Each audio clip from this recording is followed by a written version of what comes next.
Excuse me, Yes? मैं कॉल कर सकता हूँ? मेरा फोन गुम गया है। हाँ sure. Thanks.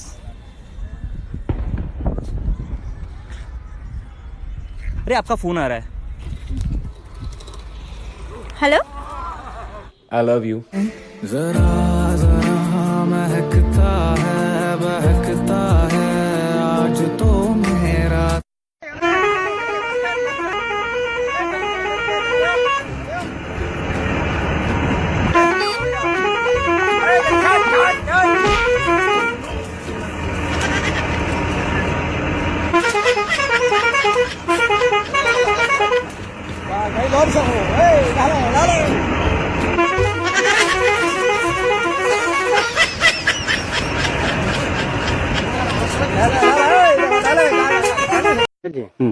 maadooyin badan baa lagu tilmaamaa hataa kitaabaha markii aad adigoo kitaab akhrinaysa geel markuu qadda ku soo buuxiyo inaad kitaabka isku laabto oo aad daawato uu sharciga dhigi marka adoo quraan akhriyo geel soo mar meesha inaad kitaabka isku laabato oo geel eegto haye yey maartay racada dhigi haye waxaase kaloo jira adigoo sooman haddii geel qalan aad u imaato soonkaaga dib baad ka qalaynaysaa hilibkiisa waad cuni kartaa.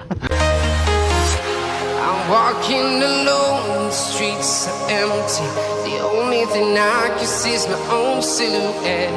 I'm getting stronger, step by step. The clock is ticking, but there's no time for regrets.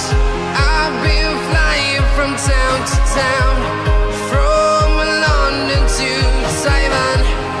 I've been all around the globe trying to protect. Mention. Ukiwa mtu kama daktari, huyo atakuwa unasikia anasema next, analeta mtu mwingine kwa nyumba. Na ukiwa mtu kama comedian, atakuwa anakuambia it was just a joke. Na the best person ya kuwahi kuolewa naye ni mwalimu. Kwa sababu ukimkosea atakuwa anakuambia please do the correction.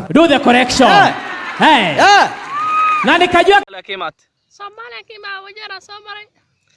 maxaana ka noo dhibteen xoolahan wax cunaan cunaysin xoolihiina waxaan u cunaynaa dambiga iyo macsiyada basateen ilaa inuu ilaahay xoolaha naga qaadan rabnaa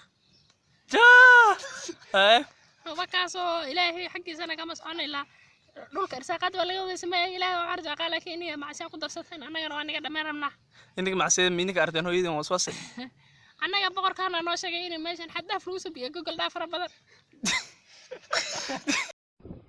war ma todoba ay wadataa saddex gabdhood iyo afar wiil oo marka adigu hadii ilaahay ku idaayo kaan baas ka gelaysaa xariiq xooti ka gelaysaa walaal macaale ma ifa joogtaa mise ka xukuumta dhadhaab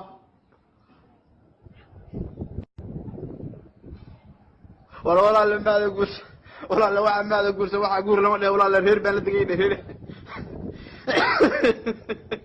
diintina koriya ay waxaad cusubinaysaa aan diintina gooyo carruurta sida yuhuud u xiro yaa sida islaamka ugu xirahaya macaana sida muslimka ugu xirahaya ay daasra iska daa yuhuud dhaqankeeda hooyo waa in duceyn haye iyo gaalada ma aragtay taageerina ay dahay midid waxa ugu xir cadaw weeye ay dahay aan hooyo ha soo xifaan u soo xirto miya ay ma arashay admi arashkan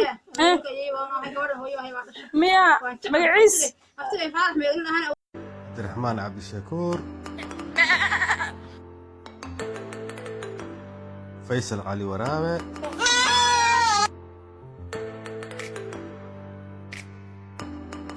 أحمد معلم فقي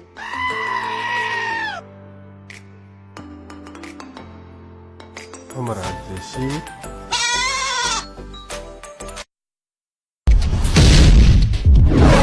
ayaa ii sheegay inay fiican tahay iskaabulannimada isagoona sababeeyay way fiican tahay habro waa dhimeelan sayara gooshi baa lagaaga dameeyay waxaas akhriyay abaan ayaan ku halqabsanay cidhiidhi bay kugu dilay kolka iskaabulnimada wax ka fiican male iskaabulnimada ka fiican waxbaan hagaajin intay tiraabay ku kala wada qofiyo yaa hadhowna bil bay ku weydiin wuxuu waa iskaabulu weligii ku raagay weligood baa ila dagaalama